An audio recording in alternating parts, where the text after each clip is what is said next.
Hello everyone. आज हम discuss करने वाले हैं हमारा नया unit economic botany.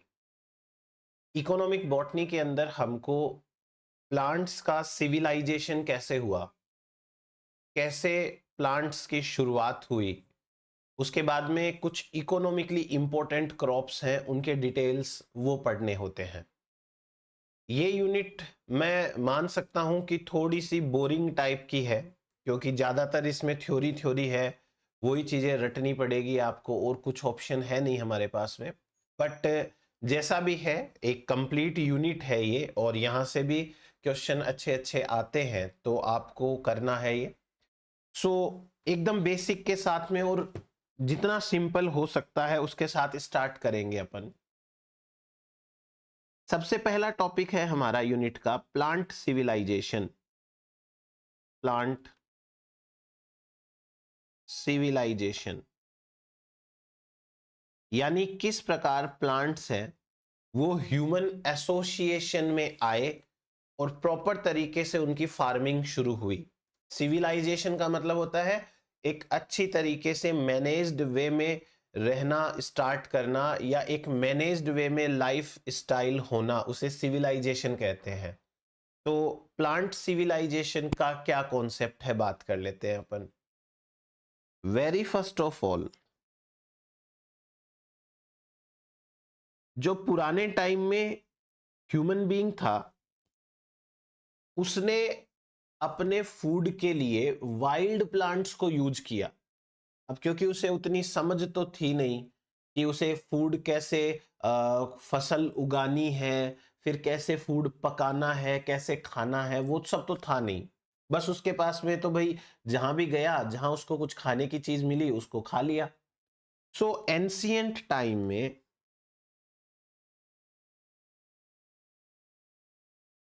Ancient time में फूड आता था from wild plants. Human being अपना फूड है वो वाइल्ड प्लांट से ले लिया करता था। धीरे धीरे समय बदला, डोमेस्टिकेशन चालू हुआ। लेटर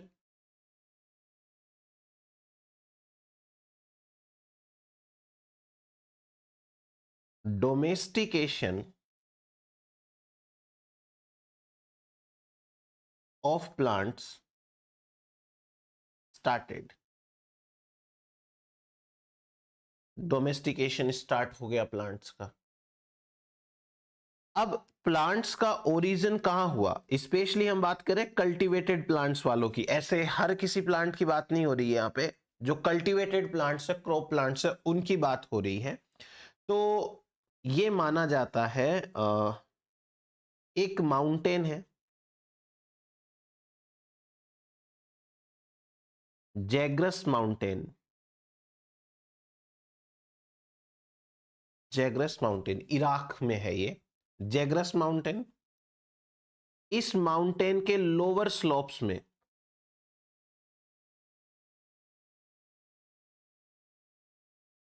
लोअर स्लोप्स का मतलब ढलान में, और दूसरे कुछ हिली एरिया है जिनका नाम है Tigris and Euphrates valleys.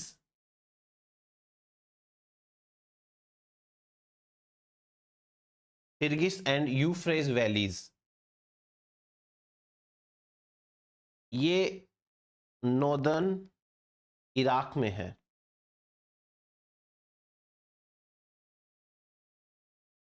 Northern Iraq में। और एक टेहुकान वैली है मैक्सिको में। यहां पर ओरिजिन हुआ है यूजफुल प्लांट्स का।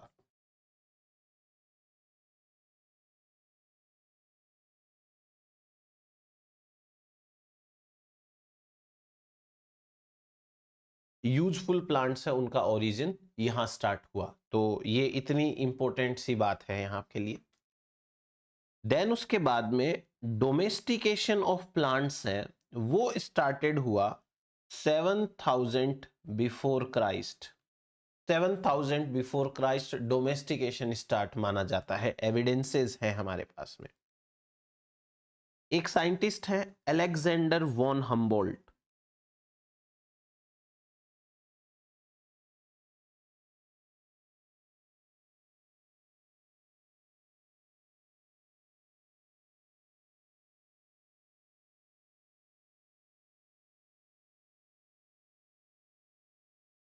(1807) इन्होंने प्लांट्स की ओरिजिन के लिए एक शब्द इस्तेमाल किया और ये शब्द है इम्पेनेट्रेबल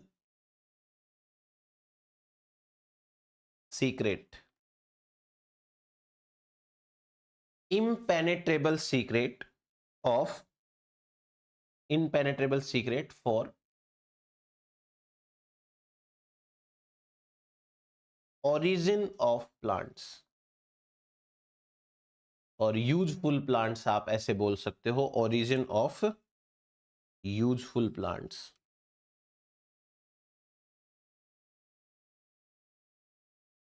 यूजफुल प्लांट्स के लिए ओरिजिन कहाँ हुआ, कैसे हुआ, उसके लिए इन्होंने शब्द इस्तेमाल किया impenetrable secret। देन उसके बाद में डार्विन है, वो क्या कहते हैं उनकी भी सुन लेते हैं। डार्विन कहते हैं natural selection and hybridisation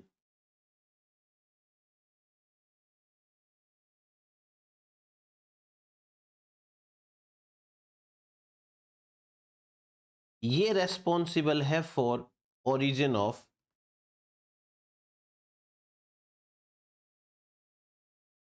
useful plants.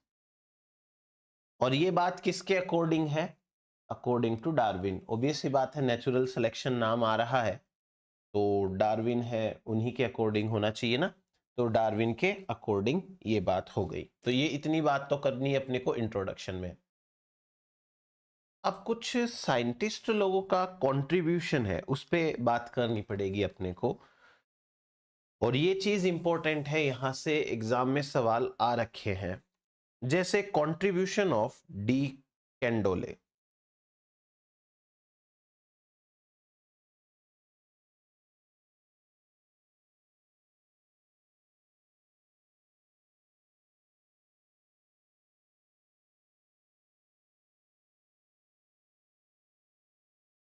D कैंडोले ने प्लांट्स की ओरिजिन को कैसे एक्सप्लेन किया, उसके लिए कुछ ग्रुप्स बनाए। आपको मैं सारी चीजें बताऊंगा एक एक करके। देखिए 1883 के अंदर इन्होंने एक किताब लिखी थी और उस किताब का टाइटल था origin of cultivated plants. Origin of cultivated plants, ये टाइटल था इनका। इनका जो पूरा का पूरा किताब है, इस किताब के अंदर क्या क्या इंपॉर्टेंट पॉइंट्स हैं। एक तो इन्होंने एंसेस्ट्रल फॉर्म्स कौन सी है, प्लांट्स की एंसेस्ट्रल फॉर्म्स, यानी गेहूं है तो गेहूं के एंसेस्टर्स कौन कौन है वो सब ले रखे थे ऐसे। दूसरा, रीजन ऑफ डोमेस्टिकेशन, कि भाई गेहूं को सबसे पहले कहां पर कल्टीवेट किया गया, डोमेस्टिकेट कहां किया, तो रीजन ऑफ डोमेस्टिकेशन ये चीज भी इस किताब में इंक्लूड करी इन्होंने। और इस किताब के अंदर 247 प्लांट्स की हिस्ट्री थी। History of some 247 species of cultivated plants।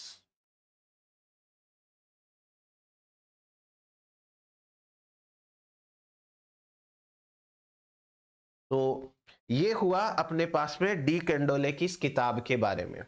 अभी डी कैंडोले के अकॉर्डिंग जो कल्टीवेटेड प्लांट्स हैं वो अपनी ओरिजिन में रेस्ट्रिक्टेड थे।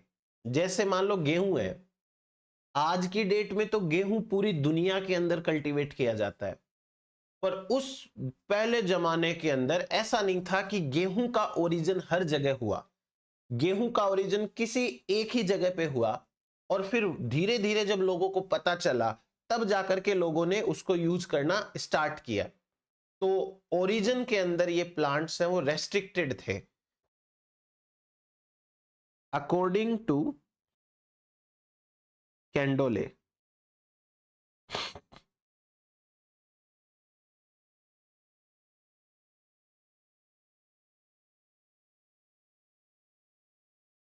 cultivated plants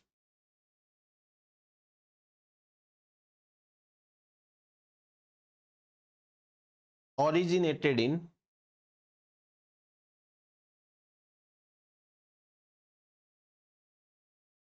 restricted area। उसके अलावा एक और पॉइंट इनका ये मानना था कि कोई एक क्रॉप है उसका ओरिजिन किसी एक ही जगह पे हुआ। अभी हम आगे एक और साइंटिस्ट के बारे में देखेंगे जिनका नाम है वेविलोव। वेविलोव का यह मानना था कि एक प्लांट का ओरिजिन शायद एक से ज्यादा जगह पे हुआ। जैसे गेहूं है वो पूरी दुनिया में 4 जगह ओरिजिनेट हुआ, लेकिन ये कहते हैं कि नहीं, एक प्लांट है उसका ओरिजिन किसी एक जगह पर ही हो रखा है। So he believed that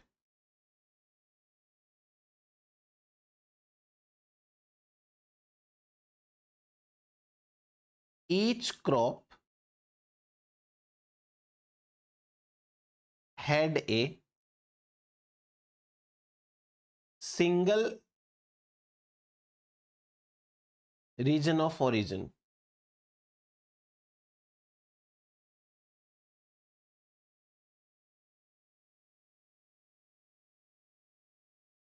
single region of origin. तो ये इनका थोड़ा सा कैंडोले का काम है। अब आपको एक चीज बताता हूं, कैंडोले ने टोटल 6 कैटेगरी बनाई प्लांट्स की। उनका कल्टीवेशन कहां से स्टार्ट हुआ, उन्होंने category A, category B, category C ऐसे रखा, और हर कैटेगरी के अंदर कहां कहां से क्या स्टार्ट किया। देखिए एक बार मैं बताता हूं। According to him, according to Candolle, 6 classes हैं ऑफ इकोनॉमिक प्लांट्स 1889। इन्होंने 6 क्लासेस दी। इन 6 क्लासेस के अंदर इन्होंने ये बता रखा है कि कौन से प्लांट्स का ओरिजिन कब हुआ, कितने टाइम पहले वो कल्टीवेट होना शुरू हुए। जैसे इनकी क्लास ए है,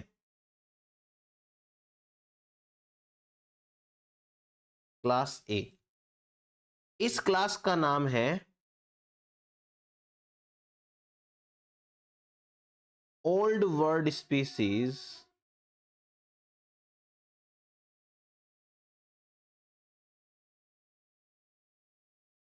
कल्टीवेटेड फॉर ओवर 4000 ईयर्स। ठीक है, ऐसे प्लांट्स जिनका कल्टीवेशन 4000 साल से पहले स्टार्ट हुआ, यानी 4000 साल से वो आज की डेट तक वो कल्टीवेट होते आ रहे हैं, वो प्लांट्स है। अब मैं यहाँ पे क्या करने वाला हूं, मैं यहाँ पे सिर्फ प्लांट्स के नाम लिखने वाला हूं। आपको कुछ भी इसमें समझने की जरूरत नहीं है, रटने की जरूरत पड़ेगी। कैटेगरी कौन सी है? पहली कैटेगरी है कि ऐसे प्लांट्स जिनका कल्टीवेशन 4000 सालों से चल रहा है, और उनमें अब प्लांट्स के नाम आएंगे। तो मैं क्या करूंगा, अभी वीडियो पॉज कर रहा हूं, और वीडियो पॉज करके ये सारे नाम लिख देता हूं, फिर आपको मैं बाद में समझा दूंगा, क्योंकि टाइम वेस्ट होगा आपका भी इससे। मैं नाम लिखने वाला हूं और करीबन मान लो 40 नाम इस कैटेगरी में है, उसके बाद में ऐसे ही मान लो 50 नाम अगली कैटेगरी के अंदर है, फिर उसके बाद में 26 नाम उसके बाद की कैटेगरी में है। तो बहुत सारे प्लांट्स के नाम है खाली। आप समझ गए करना क्या है यहां पर? तो मैं एक बार के लिए वीडियो पॉज कर लेता हूं और सारे नाम लिख देता हूं, फिर मैं आपको डिटेक्ट कर दूंगा वापस से, ठीक है? तो चलिए। सो एपीडी कैंडोले जो है उनका क्या कंट्रीब्यूशन था हमने बात करी। अब इन्होंने इकोनॉमिकली इंपॉर्टेंट प्लांट्स को 6 कैटेगरी के अंदर डिवाइड किया। 6 क्लासेस है, क्लास 1, क्लास 2, क्लास 3 ऐसे करके। सारी क्लासेस जो है उनके कुछ क्राइटेरिया हैं, जैसे कि ऐसे प्लांट्स जिनका कल्टीवेशन 4000 सालों से लगातार हो रहा है, इन्हें कहते हैं ओल्ड वर्ल्ड स्पीसीज। अब ये सारे के सारे नाम है, देखो आपको ये नाम जो है वो जितने हो सके उतने याद करने हैं, बिल्कुल याद करने पड़ेंगे, आते हैं एग्जाम के अंदर, आप ऐसे छोड़ नहीं सकते। तो जितने हो सके उतने याद करने हैं। दूसरा, जो प्लांट्स बहुत सिंपल हैं, अपने आसपास हैं, जो हमारे सिलेबस में है, वो तो विशेष रूप से याद करने हैं। जैसे देखो ब्रेसिका रापा, ब्रेसिका नेपस, ब्रेसिका ओलेरेशिया, ये वो प्लांट्स है जिनका हम अपने लाइफ में यूज भी करते हैं, बहुत कॉमन टाइप के हैं, तो ये तो आपको छोड़ने नहीं है, ठीक है? ये हुआ क्लास ए के बारे में। क्लास ए के 20 प्लांट्स तो ये रहे, और बाकी देखो टोटल 45 प्लांट्स हैं। इन सारे प्लांट्स के नाम एक बार पढ़ के देखिएगा, जितना हो सके उतना करना है। सारा नहीं हो पाएगा मुझे पता है, लेकिन सारा मैंने इसलिए लिखा दिया कि आपके नोट्स आपके पास होंगे ना, तो आपको आगे फ्यूचर में काम आएंगे वो हर तरीके से। देन उसके बाद में ये है क्लास बी के प्लांट्स। क्लास बी वाले प्लांट्स वो प्लांट्स हैं जो 2000 सालों से या उससे थोड़ा ज्यादा टाइम से कल्टीवेट हो रहे हैं। अब इनके अंदर अपने पास में काफी सारे नाम हैं, देखो 26 नाम तो इस पेज के ऊपर इस स्लाइड पे आ गए, और इसके आगे अपन बात करें यदि, तो टोटल 52 है। ये सारे प्लांट्स हैं वो क्लास बी के प्लांट्स आपके माने जाते हैं। देन उसके बाद में क्लास सी प्लांट्स। सी क्लास के प्लांट्स वो प्लांट्स हैं जो लेस देन 2000 सालों से कल्टीवेट हो रहे हैं, बट इनको भी ओल्ड वर्ल्ड ही कहते हैं अपन। तो ओल्ड वर्ल्ड में 3 कैटेगरी है: 4000 सालों से कल्टीवेशन, 2000 ज्यादा सालों से कल्टीवेशन, और 2000 से कम सालों से कल्टीवेशन वाले प्लांट। देन नेक्स्ट देखिए, ये 30 नाम है टोटल, यहां पे 20 तो उस स्लाइड पे थे, 10 यहां पर है। फिर उसके बाद में आते हैं क्लास डी प्लांट्स। ऐसे प्लांट्स जो कि 2000 सालों के आसपास से कल्टीवेट हो रहे हैं, और ये न्यू वर्ल्ड स्पीसीज है, या फिर आप इनको एंशिएंट अमेरिकन प्लांट्स भी बोल सकते हो। इसमें ये 8 नाम है, वो ही है अपने। फिर क्लास ई प्लांट्स, ये वो प्लांट्स हैं जो एक तो न्यू वर्ल्ड स्पीसीज है और कोलंबस के टाइम से ये कल्टीवेट हो रहे हैं। इनको आप before the discovery of America भी बोल सकते हो, या स्पीसीज ऑफ अमेरिकन ओरिजिन भी बोल सकते हो। इसमें अपने पास टोटल 17 प्लांट्स हैं, यहां पे दे रखे हैं, वो उतने ही करने हैं। नेक्स्ट क्लास एफ प्लांट्स, सबसे रिसेंट प्लांट्स हैं, न्यू वर्ल्ड वाले प्लांट कहलाते हैं ये, और since the time of Columbus इनको माना जाता है। इनको अमेरिकन ओरिजिन स्पीसीज भी कहते हैं, और only cultivated since discovery of America. ये टाइप के अपने पास में 6 क्लासेस हैं, कैंडोले ने दिए थे, और ये इनका कंट्रीब्यूशन है। अब कैंडोले के बाद में अपन बात करते हैं contribution of वेविलोव।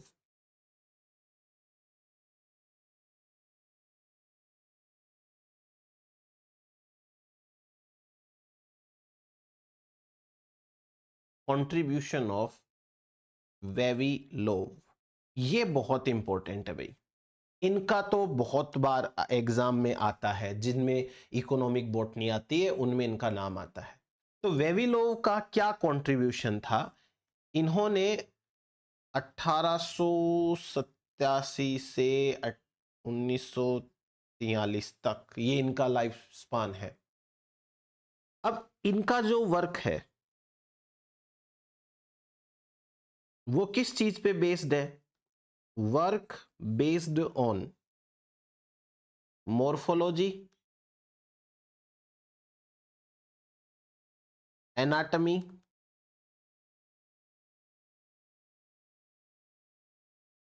Cytology, genetics, plant geography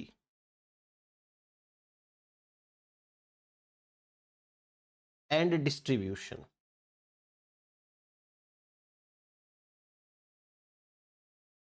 ये सब के ऊपर बेस्ड है। फिर उसके बाद नेक्स्ट पॉइंट, इन्होंने कहा कि जो सेंटर ऑफ ओरिजिन्स हैं प्लांट्स के, वो हिली एंड माउंटेन एरिया वाले एरिया है। तो according to him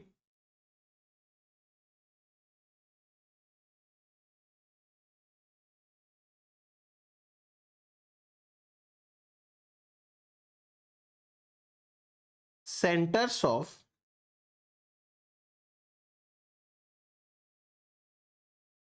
distribution of or cultivated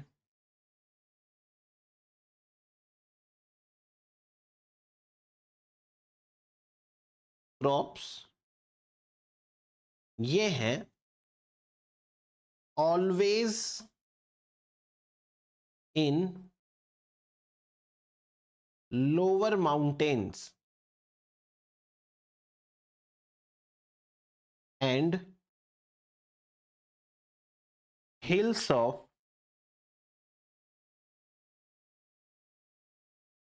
tropical and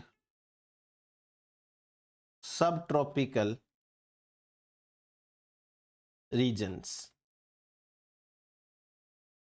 इनके अकॉर्डिंग ये ओरिजिन सेंटर ऑफ डिस्ट्रीब्यूशन है। नेक्स्ट है, कई कई बार ऐसा होता है कि एक क्रॉप है वो एक से ज्यादा जगहों के ऊपर ग्रो कर सकती है, ओरिजिनेट हो सकती है। इसके लिए इन्होंने कहा सेकेंडरी सेंटर। इनके अकॉर्डिंग सेकेंडरी सेंटर्स कौन से होते हैं? एरिया वेयर टू और मोर species crossed together and natural and artificial selection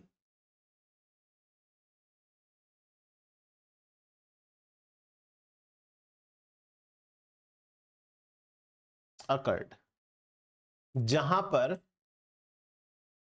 दो या दो से ज्यादा स्पीसीज के बीच में क्रॉस हुआ और उसके बाद में उनका आर्टिफिशियल या हाइब्रिड नेचुरल सिलेक्शन हुआ, इन्हें कहते हैं secondary centre.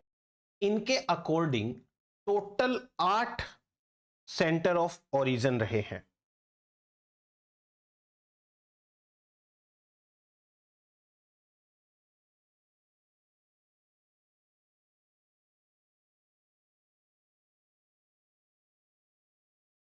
वेविलोव 1926 gave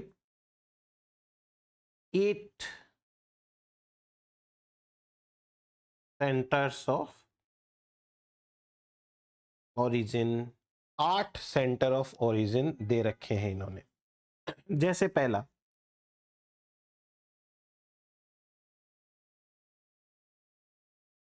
Chinese centre.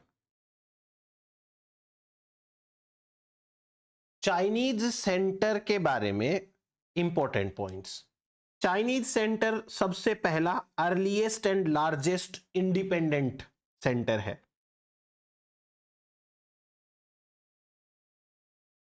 Earliest, largest independent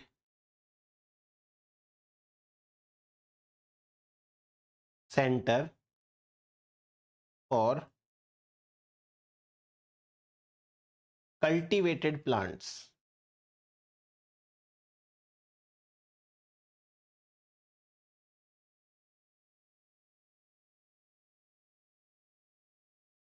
इनके लिए फिर उसके बाद में यहां पर टोटल 136 एंडेमिक स्पीसीज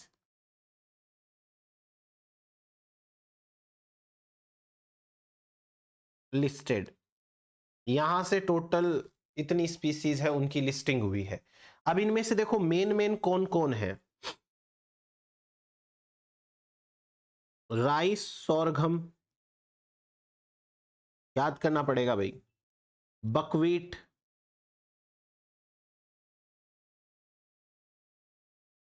सोयाबीन और वेलवेट बीन, ये तो हो गए बीन्स वगैरह।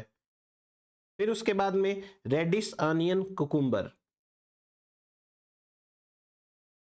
Reddish onion cucumber. फिर उसके बाद में pear peach apricot,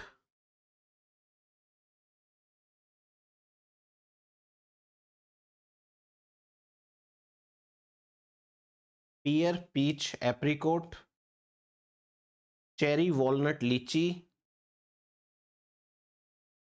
cherry walnut litchi, orange,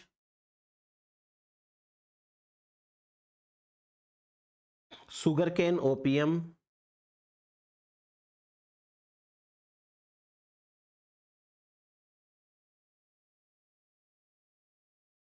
Poppy hemp,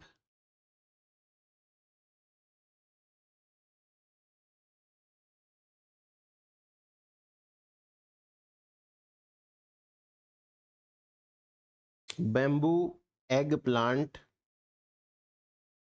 इसमें देखो नाम ही लिखने और कुछ करना तो है नहीं, so cucurbits, citrus species, tea cinnamon. ये हो गए हमारे पास में चाइनीज सेंटर के बारे में जो भी था वो सारा का सारा। अब दूसरा इंडियन सेंटर।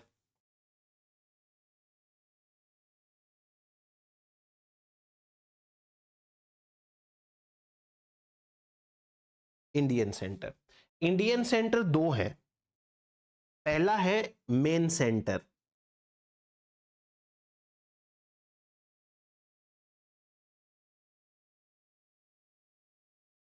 ये है इंडो बर्मा, ये तो मेन सेंटर है।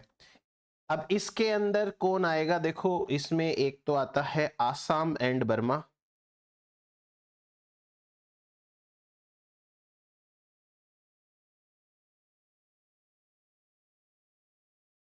यहां से 117 एंडेमिक प्लांट स्पीसीज है वो लिस्ट की गई, 117 एंडेमिक प्लांट स्पीसीज। फिर उसके बाद में प्लांट्स के नाम लिखने हैं अपने को, तो इसमें आएगा चिक पी, चना, और पिजन पी,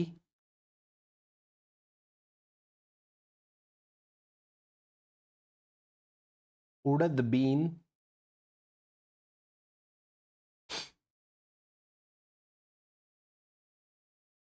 मूंग बीन,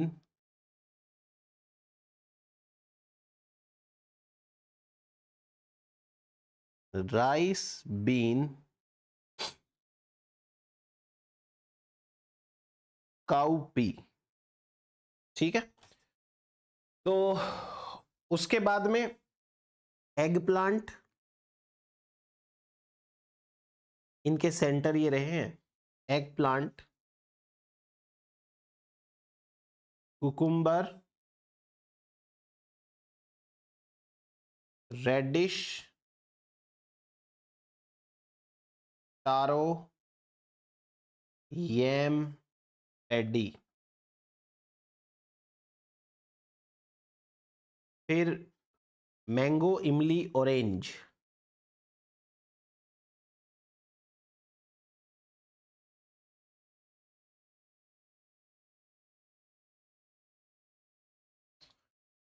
उसके बाद में शुगर केन कोकोनट।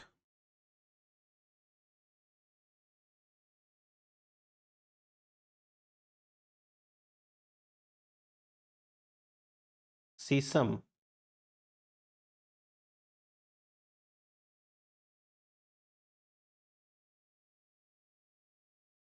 सेफ्रॉन। नहीं, सेफ्रॉन नहीं है ये, इसको हटाइए। जूट क्रोटालेरिया।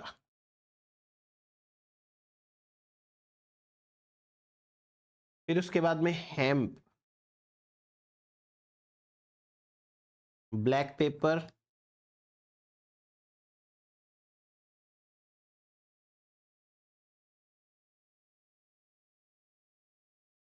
गम, arabic, sandalwood,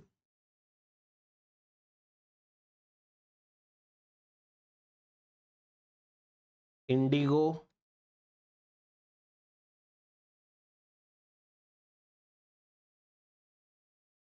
cinnamon,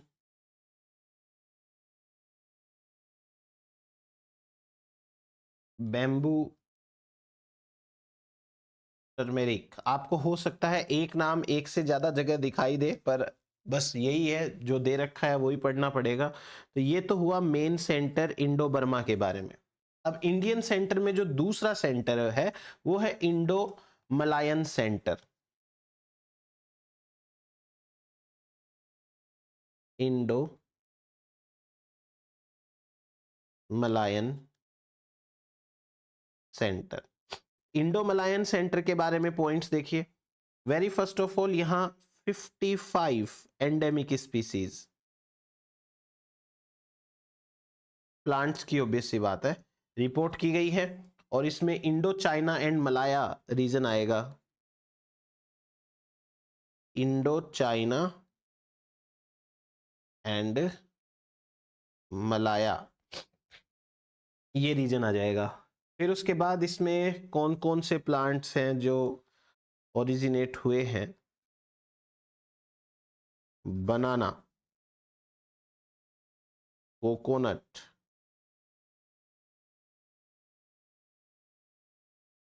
sugar cane, black paper,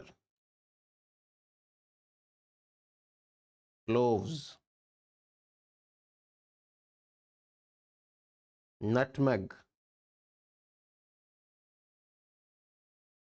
Manila hemp,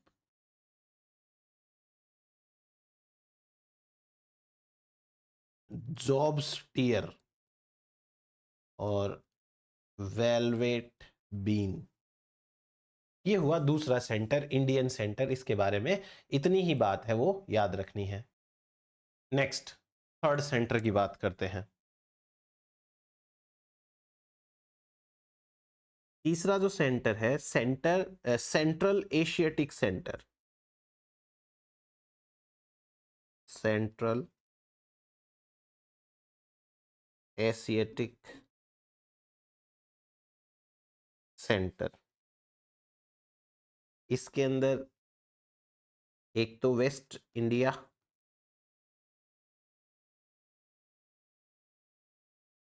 Afghanistan,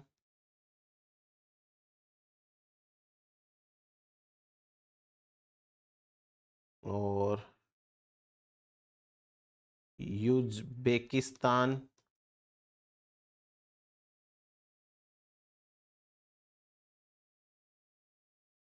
Tajikistan,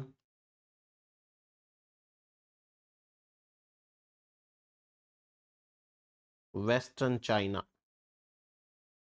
ये यहाँ पर है, और इसके अंदर 43 प्लांट्स एंडेमिक हैं। 43 एंडेमिक स्पीसीज है प्लांट्स की। कौन कौन है यहाँ पे? सबसे पहले तो कॉमन व्हीट, इसका तो जरूर याद रखना। कॉमन व्हीट, राइस, इनका तो याद रखना। फिर है एक pea, lentil, cotton, carrot, spinach, almond, apple, hemp, bean, garlic, apricot. इसके अलावा चिकपी,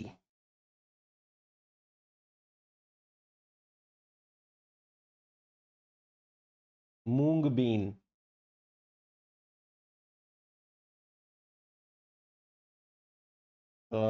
मस्टर्ड,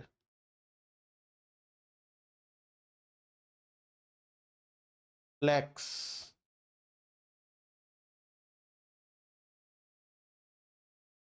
सीसम, हेम्प, ग्रेप, पियर। और इस सेंटर के लिए एक बात और इंपॉर्टेंट लिखनी है, potential source. This centre is the potential source of common wheat varieties.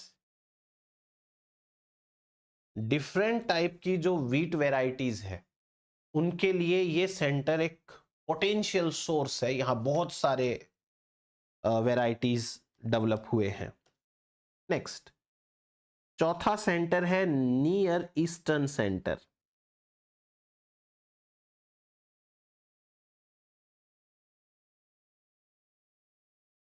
इसको बोलते हैं middle centre.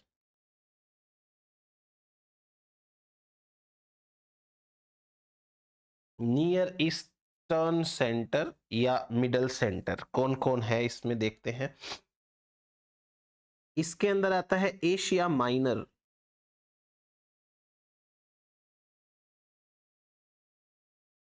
All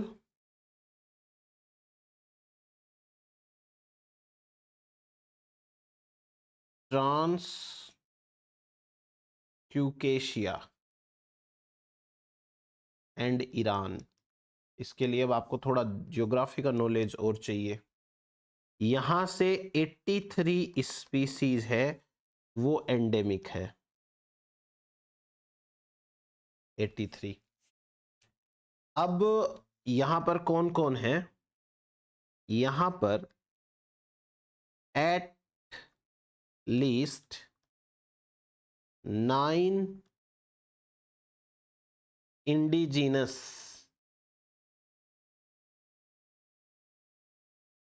species of wheat and rye. एक तो ये है, और anar, almond, fig, cherry, walnut, एल्फाल्फा,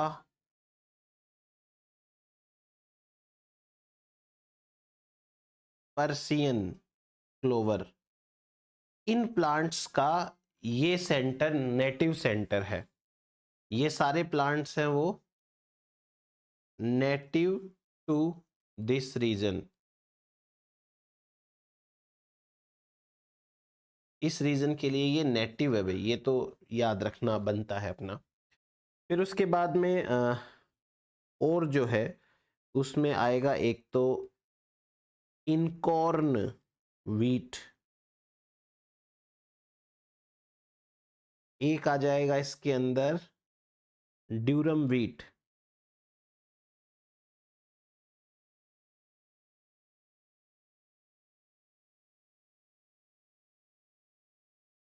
Pollard wheat और two row barley, common oat,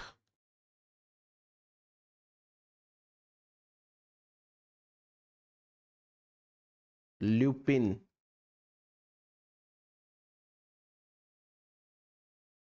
fenugreek and Apple.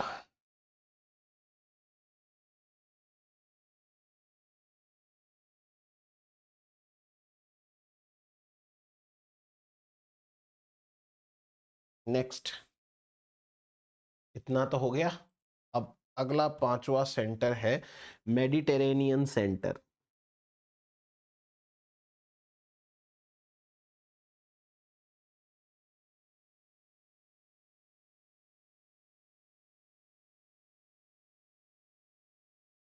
Mediterranean centre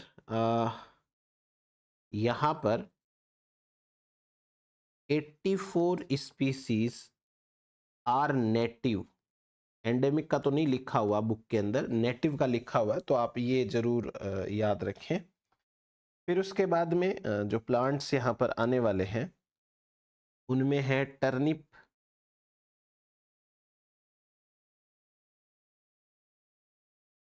इमार wheat,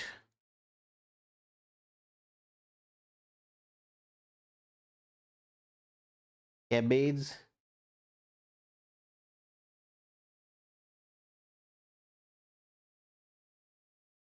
रूबार्ब,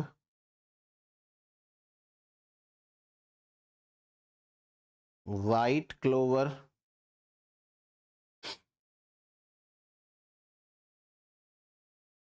black mustard,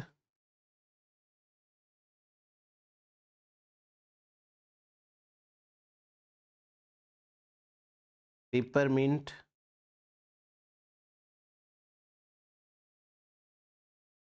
says, hops and Polish wheat. एक तो ये रहा ग्रुप। फिर उसके बाद में एक और इम्पोर्टेंट खास बात है यहाँ की।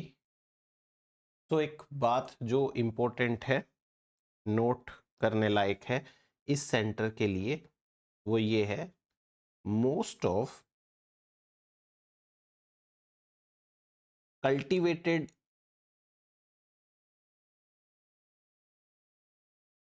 वेजिटेबल्स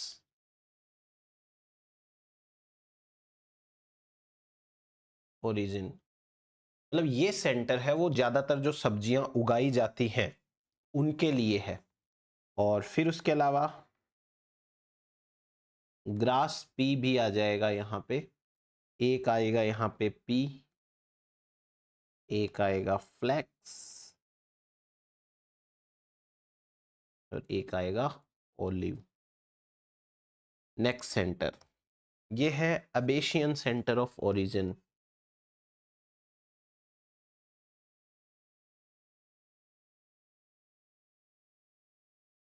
ऑफ ओरिजिन यहाँ पर इसमें आता है इथियोपिया, ये जगह के नाम है, इरिट्रिया एंड सोमेलिया, ये आएंगे। फिर उसके बाद में यहाँ 83 नेटिव स्पीसीज हैं और इनमें से wheat, barley, sesame, castor been,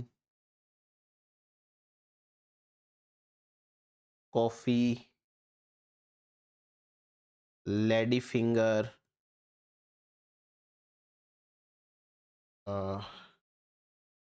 Indigo,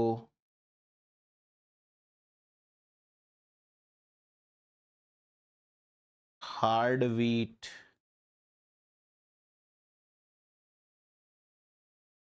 Pollard wheat और Polish wheat.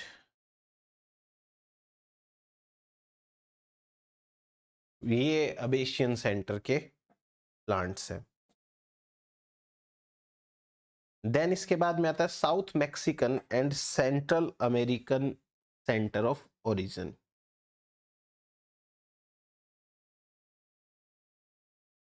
South Mexican and Central American centre of origin. अब इसके अंदर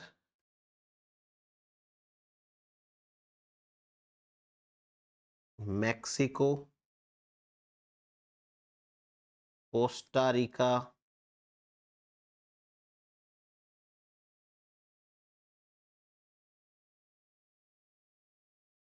गुआटेमिया, ये तो जगह के नाम आ गए। और ये जो सेंटर है वो प्राइमरी सेंटर है। It is the primary centre of corn, sweet potato, red pepper,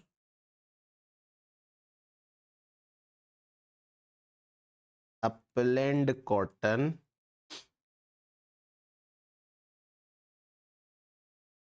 papaya, guava,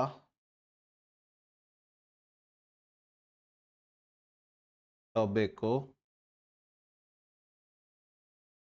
arrowroot, आरारोट बोलते हैं ना अपन जिसको, एरोरूट, वो है ये। देन नेक्स्ट इसके common been,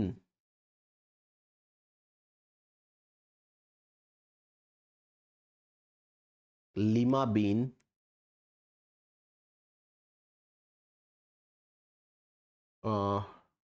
jack been,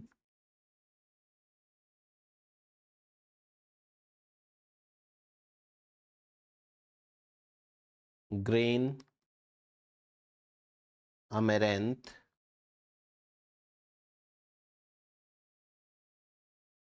बर्बॉन, cotton,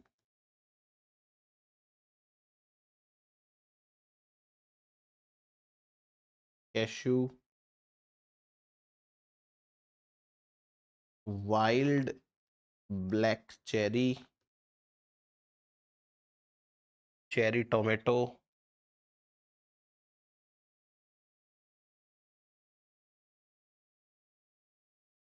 and cocoa. ये सारे के सारे यहाँ के हैं। और अब वेविलोव के अकॉर्डिंग लास्ट जो सेंटर है, eighth centre, south American centre of origin.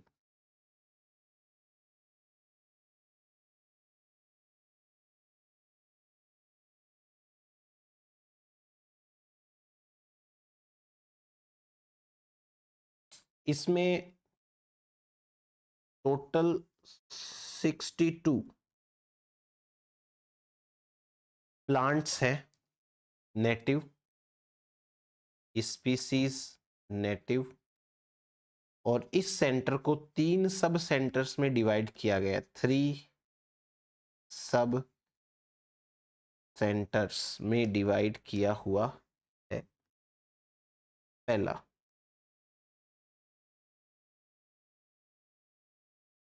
Peruvian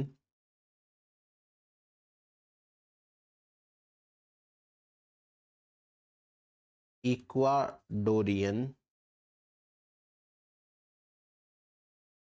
Bolivian centre, ये हो गया एक सेंटर। अब ये जो सेंटर है ये है native home of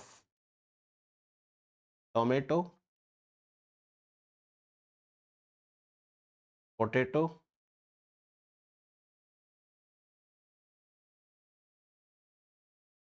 red pepper,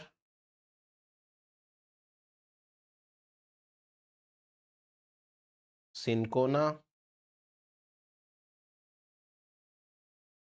tobacco, pumpkin,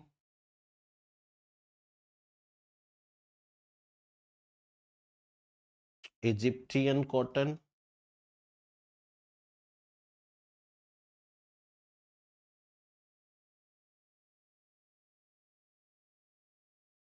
Andean potato।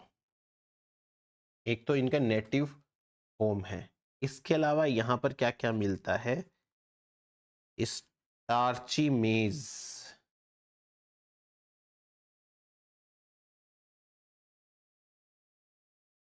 Lima bean, common been, ये सब। फिर इनके अलावा एडिबल कैना,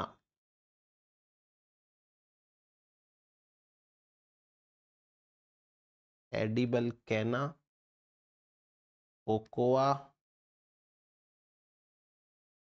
पैशन फ्लावर, टोबैको। ये इस सेंटर के प्लांट्स है भाई। दूसरा सब सेंटर है Chiloe centre.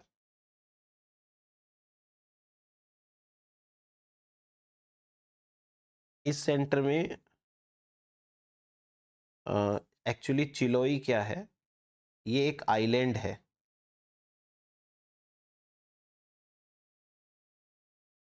Island near coast of southern chilli.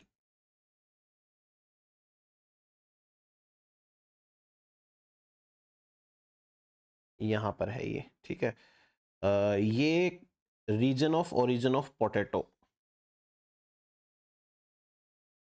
it is considered as the region of origin of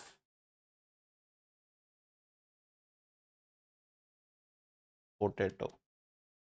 वो वाला पोटैटो जिसके अंदर 48 क्रोमोसोम्स है,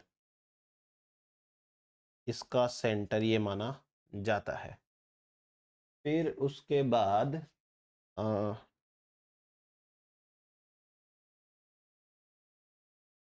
चिलियन स्ट्रॉबेरी, ये भी इसी सेंटर का है। और तीसरा सब सेंटर ब्राजीलियन पैराग्वेयन सेंटर। यहाँ पर groundnut, cashew nut,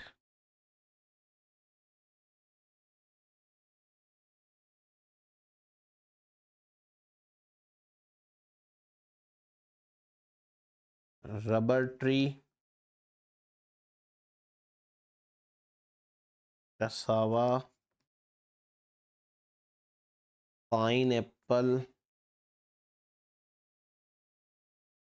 peanut and Brazil nut, ये सब यहाँ पर पाए जाते हैं। ओके, अब उसके बाद में वेविलॉव ने कुछ 2-3 बातें और कह रखी है इंपॉर्टेंट सी, वो भी मैं आपको बता देता हूं क्या क्या है। सो वेविलॉव ने कुछ इंपॉर्टेंट बातें कही। क्या बातें हैं देखिए। अकॉर्डिंग टू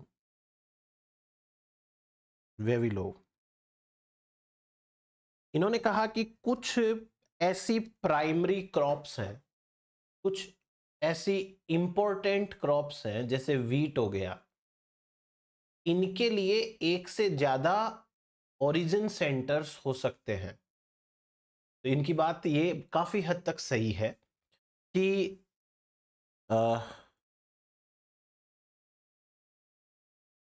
for some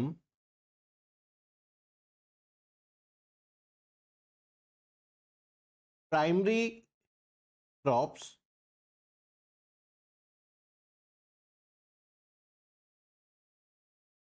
जिसके अंदर व्हीट एंड बार्ली आ जाएगा,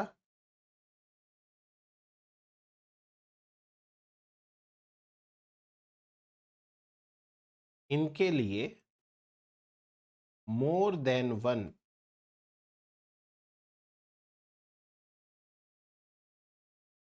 ओरिजिन सेंटर्स हो सकते हैं। इन्होंने एक और बात कही, इन्होंने कहा कि वो एरिया जहां पर जेनेटिक डाइवर्सिटी सबसे ज्यादा है प्लांट्स में, यानी एक ऐसा एरिया सपोज करो इंडिया है और इंडिया में वीट की सबसे ज्यादा जेनेटिकली डिफरेंट वेराइटीज पाई जाती है, तो इंडिया ही उसका ओरिजिन सेंटर है। वो एरिया जिसमें उस क्रॉप की जेनेटिक डाइवर्सिटी सबसे ज्यादा है, उसी एरिया को इन्होंने वेविलोव ने सेंटर ऑफ ओरिजिन माना। तो एक इनकी क्या थी, area with greatest genetic diversity, वो एरिया ही सेंटर ऑफ ओरिजिन है। सेंटर ऑफ ओरिजिन, जो एरिया ग्रेटेस्ट डाइवर्सिटी वाले हैं, जेनेटिक डाइवर्सिटी वाले, वही है। अच्छा, इन्होंने एक और चीज कही, कुछ प्लांट्स ऐसे हैं जैसे राई एंड ओट्स, ये प्लांट्स हैं वो सेकेंडरी क्रॉप्स है। These are the secondary crops. Secondary crop क्या होती है? जो प्राइमरी क्रॉप के साथ एज वीड डेवलप होती है। सेकेंडरी क्रॉप्स ये कैसे डेवलप हुई? Developed as weed with primary crops. Primary crops के साथ ये खरपतवार की तरह, वीड की तरह डेवलप हुई है, इनको सेकेंडरी क्रॉप्स कहते हैं। याद रख लेना कौन सी प्राइमरी कौन सी सेकेंडरी है। फिर उसके बाद में एक और चीज इन्होंने कहा कि जैसे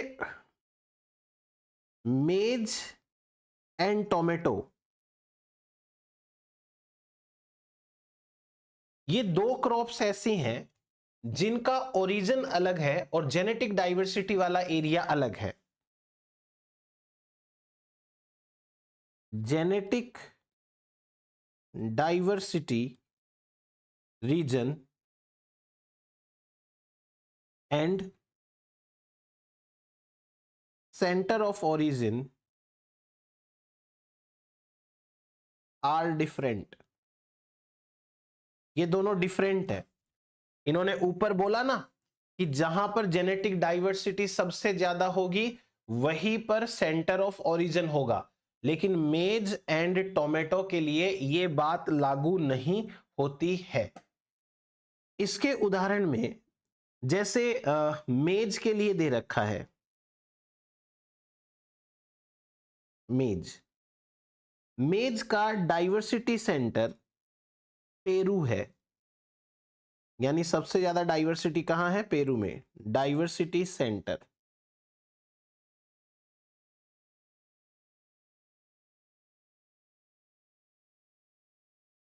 और नेटिव कहां का है ये? ओरिजिन इसका मैक्सिको। मैक्सिको। ये मेज के लिए दो बातें रखनी है याद। तो ये तो हो गई बात वेविलोव के अकॉर्डिंग। अब दूसरे एक साइंटिस्ट की बात कर लेते हैं। उनका नाम है झुकोवस्की। जुकोवस्की। अब इनकी बात क्या है देखिए, इन्होंने ये कहा था कि भाई इस पूरे वर्ल्ड के अंदर टोटल 12 ऐसी जगह हैं जहां पर सारे डोमेस्टिकेटेड प्लांट्स या क्रॉप प्लांट्स उनका एवोल्यूशन हुआ, ओरिजिन हुआ। उन 12 जगहों को इन्होंने 12 मेगा जीन्स नाम दिया। तो जकोवस्की के बारे में क्या क्या बातें हैं देखते हैं। फर्स्ट ऑफ ऑल इन्होंने दी थी थ्योरी, एक theory of mega gene centre. Mega gene centre की थ्योरी है, कब दी थी इन्होंने? 1968 के अंदर। थ्योरी क्या कहती है? इस थ्योरी के अकॉर्डिंग जो पूरा वर्ल्ड है इज डिवाइडेड इनटू 12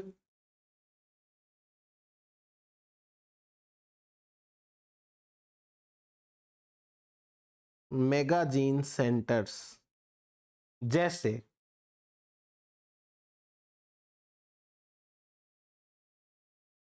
पहला है चाइना, दूसरा है इंडो चाइना इंडोनेशिया,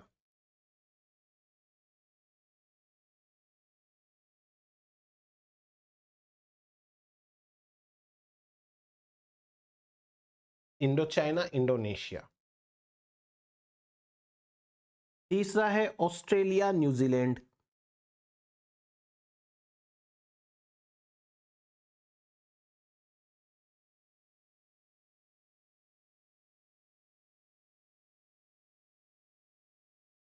चौथा है इंडियन सब कॉन्टिनेंट।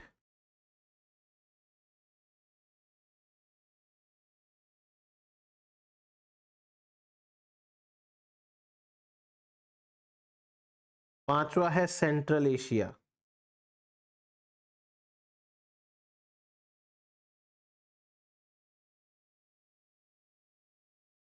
छठा है वेस्ट एशिया।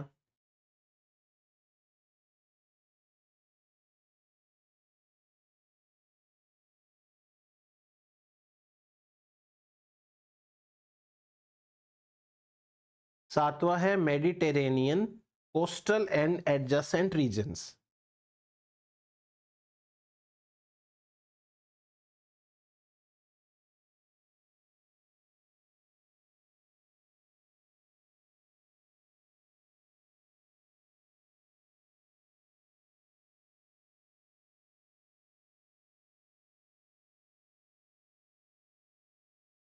एंड उसके बाद में है Africa.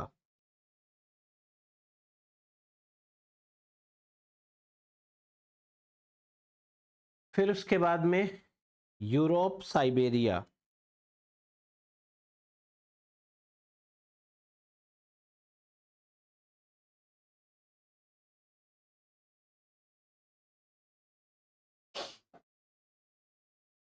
Then next Central America.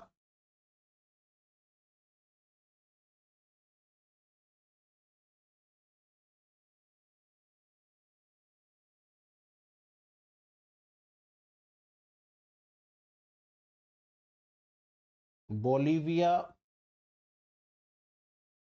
Peru, Chile. Last है नॉर्थ अमेरिका।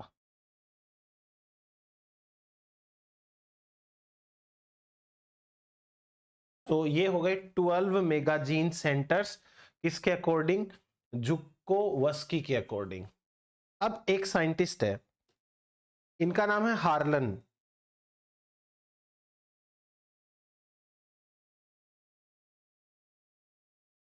हार्लन, इन्होंने जुकोवस्की जो है उनको रिजेक्ट किया, उनको बोला कि ये सही नहीं है। सबसे पहले तो इन्होंने अपनी एक थ्योरी दी थी, इसे कहते हैं diffuse origin theory. Diffuse origin theory. दूसरी चीज, इन्होंने एक मॉडल दिया, उस मॉडल का नाम है no model model. No model model.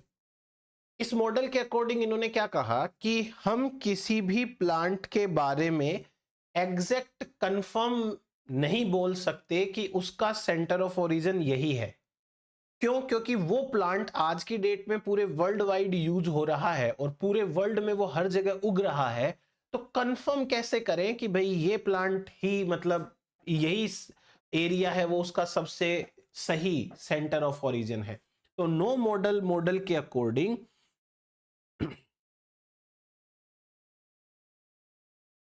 there is no exact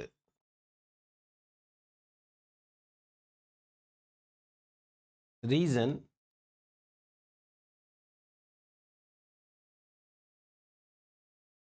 as center of origin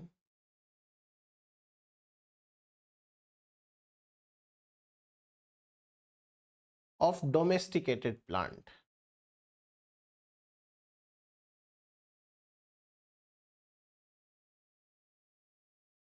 domesticated plants के लिए कोई एज सच नहीं है यहां पे। फिर उसके बाद में हार्लन जो है इन्होंने डिस्कार्ड किया डिसएग्रीड विथ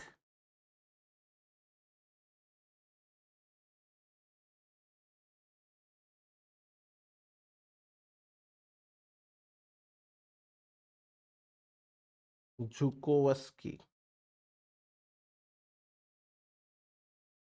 इसके साथ में ये एग्री नहीं थे, बोले नहीं ठीक नहीं लग रहा है इनको ये, चलो कोई बात नहीं जो है सो है। एंड उसके बाद इन्होंने कहा कि there are 3 independent system of center of origin। यानी सेंटर ऑफ ओरिजिन बताने के लिए 3 सिस्टम होते हैं और हर सिस्टम के अंदर 2 एरिया होते हैं, each with A centre and a non centre area, जिसमें एक सेंटर एरिया होता है एक नॉन सेंटर। जो सेंटर एरिया होता है वो स्मॉल होता है और जो नॉन सेंटर एरिया होता है वो लार्ज होता है। बड़ा एरिया है वो नॉन सेंटर है और छोटा एरिया है वो सेंटर है। जैसे देखो इनके अकॉर्डिंग जो सेंटर्स है वो है नियर ईस्ट, एक सेंटर है नॉर्थ चाइनीज,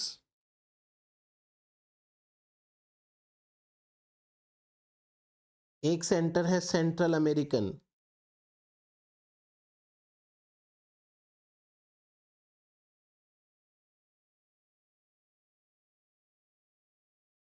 इसको बोलते हैं मीजो अमेरिकन।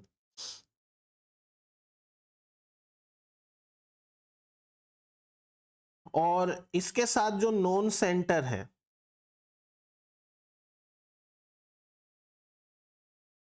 इसमें आएगा अफ्रीकन,